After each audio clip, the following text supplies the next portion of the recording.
amenez-les à moi, c'est la phrase que Jésus-Christ avait dit, donc la parole que Jésus-Christ avait dit à un papa qui était très désespéré.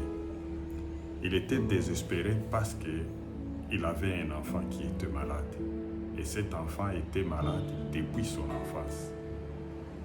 Le papa était vraiment dans un état tellement critique qu'il ne savait pas quoi faire. Et je m'imagine qu'il avait déjà cherché la solution un peu partout. Et personne ne pouvait venir au secours de son enfant. Et je pense qu'il avait entendu parler de Jésus-Christ. Et c'est ainsi qu'il l'avait amené à Jésus. Mais avant d'arriver à Jésus, parce que quand il a amené son enfant, il se trouvait que Jésus-Christ était sur la montagne avec 3 de ses disciples, alors que les autres disciples étaient restés en train de l'attendre au bas de la montagne. Et ce papa est venu, il a parlé aux disciples. Il a amené son enfant aux disciples et les disciples n'étaient pas en mesure de les guérir. Alors le papa, quand Jésus-Christ est rentré, est descendu de la montagne avec les 2 autres disciples. Il est allé vers Jésus-Christ et il s'est agenouillé devant lui en implorant Jésus-Christ à guérir son enfant. Et moi, j'aime beaucoup plus la manière dont il a prié et c'est ce qui m'a interpellé en fait parce que sa prière était comme une accusation qu'il faisait donc il faisait auprès de Jésus-Christ parce qu'il a dit que j'ai amené mon enfant auprès de tes disciples et tes disciples n'étaient pas en mesure de le guérir. Alors si toi tu peux le faire, aie pitié de moi, viens à notre secours. Et Jésus-Christ s'est tourné vers ses disciples pour leur reprocher leur manque de foi. Après leur avoir reproché le manque de foi, il a dit à ses papas, où se trouve l'enfant? Amenez-le-moi. Et dès qu'on a amené l'enfant, l'esprit mauvais qui le possédait donc l'esprit mauvais qui possédait l'enfant a aussitôt attaqué l'enfant et a voulu le tuer. Il l'a mis dans un état où il commençait à écumer et tomber dans l'inconscience. Il ne pouvait pas faire quoi que ce soit. Et surtout que dans un autre passage, parce que il y a 3 passages dans la Bible, donc les 3 évangélistes qui ont parlé de cette histoire. Matthieu au chapitre 18, à partir du verset 14 à 21, et c'est ce que j'ai exploité, mais il y a aussi Marc qui en parle au chapitre 9, et Luc aussi en parle au chapitre 9 aussi. Et quand tu mets les 3 histoires racontées ensemble, nous y tirons beaucoup d'enseignements. Et le premier enseignement que je voulais partager avec vous, c'est que là où tout le monde a échoué, Jésus-Christ est capable de faire quelque chose. Puisque Jésus-Christ avait dit que rien n'est impossible à celui qui croit. Parce que ce papa, qui après avoir cherché la solution partout, après avoir vu beaucoup de personnes qui pouvaient venir à l'aide à son enfant, il n'y a personne qui a pu. Raison pour laquelle ce papa a dit à Jésus-Christ, si toi tu es capable de le faire, viens à notre secours. Et Jésus-Christ était étonné de cette phrase parce que, en fait, cette phrase dénote de manque de foi, exprime que le papa ne croit pas que Jésus-Christ fera quelque chose parce qu'il dit si toi tu es capable. Et c'est le temps dans lequel souvent les situations par lesquelles nous passons nous mettent. Bien souvent, lorsque nous sommes passés par beaucoup de difficultés, que nous avons beaucoup essayé, nous avons essayé beaucoup de choses, et que nous ne trouvons pas de solution, nous avons tendance à croire que personne ne peut. Nous avons tendance à croire qu'il n'y a rien qui peut nous donner la solution à nos problèmes. Et c'est l'état dans lequel ce papa s'est trouvé. Mais malgré les découragements et les désespoirs qui les caractérisaient, j'ai vu que ce papa est quand même allé chercher la solution quand il a entendu que Jésus-Christ était dans les environs. Il est venu et il avait rencontré Jésus-Christ. Donc Jésus-Christ lui a dit « Amène-le à moi ». Tu as un problème qui continue à te tourmenter, pour lequel tu as cherché beaucoup de solutions. Il faut l'amener à Jésus-Christ. Et ici, nous sommes dans un cas de maladie et pas n'importe quelle maladie. Le papa décrivait cette maladie comme étant l'épilepsie. Mais dans d'autres passages, il parle d'un esprit mauvais. En réalité, c'était cet esprit qui mettait cet enfant dans cet état. Et l'objectif de cet esprit était de tuer cet enfant. Et c'est ce que ce papa a dit, que bien souvent, il a tenté de tuer son enfant en le jetant dans l'eau ou en le jetant dans le feu. Mais la grâce de Dieu était sur cet enfant. Je peux l'affirmer du fait que depuis l'enfance jusqu'à l'âge où cet enfant était arrivé à l'âge d'un jeune garçon, il n'était pas encore mort. C'est la grâce de Dieu, tout simplement. C'est Dieu qui le protégeait. Et c'est pour cela que je dis que tu te retrouves dans une situation compliquée pour laquelle tu n'as jamais trouvé de solution. Tu as tout essayé. Amène-les à Jésus-Christ. Et c'est ce que Jésus avait dit à ce papa. Amène-le à moi. Et l'enfant est arrivé. Et j'ai parlé du manque de foi. Et il n'y a pas que de ce papa qui a manqué de foi, qui a semblé manquer de foi, quand il a dit que si toi seul tu peux les guérir, tu peux venir à notre secours. Il y a aussi les disciples aussi qui avaient manqué la foi. Et c'est pour cette raison que Jésus-Christ leur a reproché de n'avoir pas été en mesure de guérir cet enfant. Alors, cet enfant, quand il se présente, quand on l'a amené à Jésus-Christ, l'esprit mauvais l'a mis dans un état qu'il ne pouvait pas, donc dans un état critique. Il a aggravé les problèmes.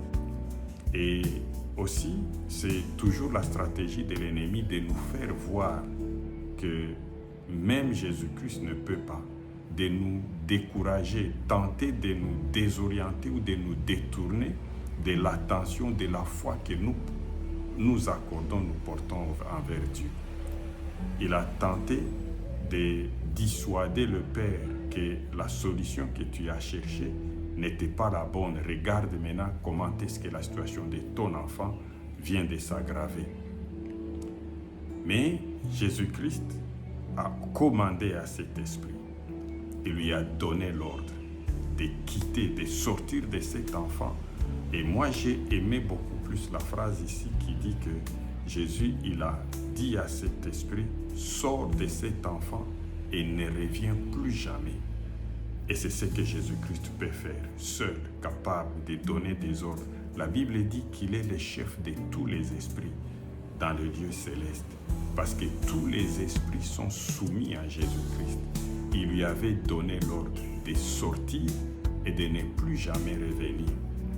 Tu peux te retrouver dans une situation où tu es en train de te battre. Tu es devenu malheureux à cause des esprits mauvais ou d'un esprit mauvais qui possède sa vie, pour lesquels tu as déjà cherché la délivrance, mais tu ne parviens pas à t'en départir.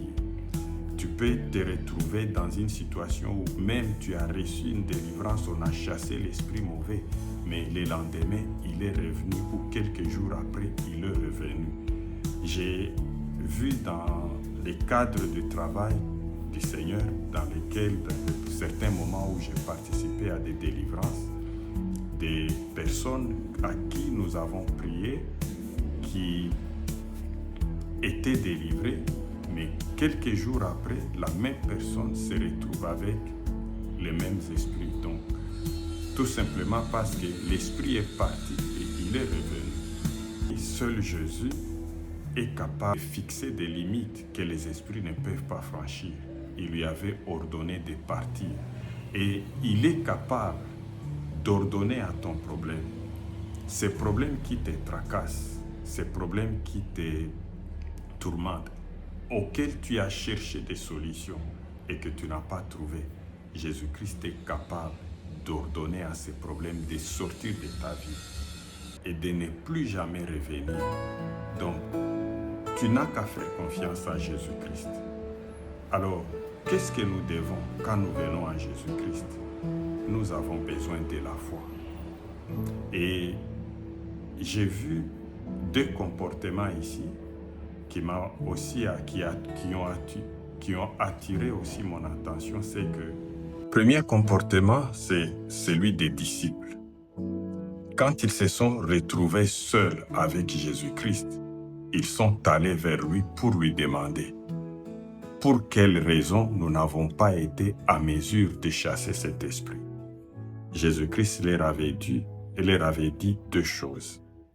La première chose qu'il leur avait dit, c'est parce que vous n'avez pas eu dans la foi. Il avait dit qu'il suffit que vous ayez la foi, même plus petite, comme les grains de moutarde. Et vous pouvez ordonner à une montagne de se déplacer et d'aller se jeter dans l'eau. Et il le fera. Donc, ici, nous avons la foi qui est nécessaire, qui est capitale. Et il y a aussi le papa à qui Jésus-Christ avait dit, quand ce papa a dit à Jésus, si toi seul tu le peux, effectivement Jésus seul est capable. Et nous avons besoin de le croire, de mettre notre confiance en lui. C'est alors que ce papa qui a dit, oui je le crois, il a crié haut et fort, oui je le crois, mais ma foi est petite. Et il a demandé à Jésus, viens au secours de ma foi. Et la foi que ce papa avait confessée, il a dit, ma foi est petite. J'ai la foi, mais pas assez, pas beaucoup de foi. Mais Jésus a besoin seulement d'un peu de foi, comme il avait dit aux disciples, un peu de foi. Plus petite comme les grains de moutarde qu'on a qualifié à cette époque que c'était la plus petite graine qui pouvait exister. Oui, un peu de foi seulement. Et cette foi que Jésus entend de nous, pour que nous puissions recevoir tout ce que nous avons besoin, ce que nous demandons, oui, c'est une petite foi seulement. C'est ce que Jésus attend. Alors la deuxième chose que Jésus a dit aux disciples, qu'eux ils n'ont pas fait, c'est que il leur avait dit que ce genre d'esprit sort avec les prières et le jeûne. Donc, il y a de ces esprits-là, pour nous les humains, pour lesquels nous devons prier et jeûner pour que nous soyons à mesure de les chasser. Et c'est ce que Jésus-Christ avait dit aux disciples. Jeûner et prier. Mais lorsque nous prions, nous devons prier avec foi. Nous devons prier avec foi, croire que ce que nous avons demandé, nous l'avons. Croire que ce que nous avons demandé à Dieu, ce que nous avons demandé, Dieu nous l'a donné. Et cette foi est différente de la foi que nous avons en Jésus-Christ pour que nous soyons sauvés. Quand nous recevons Jésus-Christ dans notre vie, quand nous croyons que Jésus-Christ est mort sur la croix pour nos péchés, elle est différente parce que ici, nous sommes en train de prier. Nous sommes en train de prier effectivement au nom de Jésus-Christ. Nous pouvons donner des ordres, nous pouvons exercer le pouvoir que Dieu nous a donné au nom de Jésus-Christ. Et lorsque nous donnons ces ordres, lorsque nous faisons des déclarations, lorsque nous confirmons, nous affirmons la parole de Dieu, nous le ferons avec foi, avec confiance, sans douter. Effectivement, Jésus a dit, il faut croire sans douter que ce que vous avez demandé, vous les avez reçus et vous le verrez s'accomplir. Alors, c'est ce que je voulais partager avec vous pendant ces courts moments. Vous demandez d'amener vos problèmes à Jésus-Christ. Tu as un problème qui te tracasse, c'est peut-être un problème de maladie. C'est peut-être un problème de péché. Tu as prié pour un péché, tu ne parviens pas à t'en départir. C'est peut-être que tu es aussi en train de faire face à une possession démoniaque, que tu es en train de lutter contre une mauvaise situation. Peut-être que tu manques de travail, peut-être que tu es en train de chercher le mariage, peut-être que tu es en train de souffrir d'une situation quelconque. Amène-les à Jésus-Christ. Je ne sais pas ce dont toi tu souffres, mais toi-même peux le savoir. Et je ne sais pas dans quelle situation, dans quel désespoir ce problème t'a plongé, mais toi-même tu peux le savoir. Ce que je peux te conseiller, ce que je sais et que je peux te demander, c'est d'amener ces problèmes à Jésus-Christ. Parce que lui seul est capable. Oui, lui seul est capable là où tout le monde a déjà échoué. Là où tous les hommes ont échoué, Jésus-Christ est capable. Et viens avec confiance, avec foi, parce qu'il agira. Je te prie donc si tu as écouté ces messages, tu vas prier, nous allons prier ensemble et que nous puissions confier votre vie entre les mains de Dieu. Oui, nous allons confier ta vie entre les mains de Dieu et ces messages aussi entre les mains de Dieu dans ta vie. Fermons les yeux. Seigneur Jésus, nous te disons merci et nous te rendons grâce pour ta bonté dans notre vie et pour ces messages que tu nous as donnés. Nous croyons, Jésus-Christ, que toi seul es capable. Raison pour laquelle nous venons à toi, Seigneur, te confier au Dieu de gloire, mon frère, ma soeur, qui a écouté ce message, le remettre entre tes mains, Seigneur, te le confier, t'appeler à son secours pour que tu manifestes ta bonté et ta grandeur, Seigneur, dans sa vie. Viens au secours de tout celui qui a écouté ces messages et qui a pris la décision de venir, Seigneur, à toi, d'amener ces problèmes à toi. Tu es le seul capable, Jésus-Christ. Nous comptons sur toi et bénissons ton Saint-Nom. Au nom de Jésus-Christ éternel, nous t'avons ainsi prié. Amen.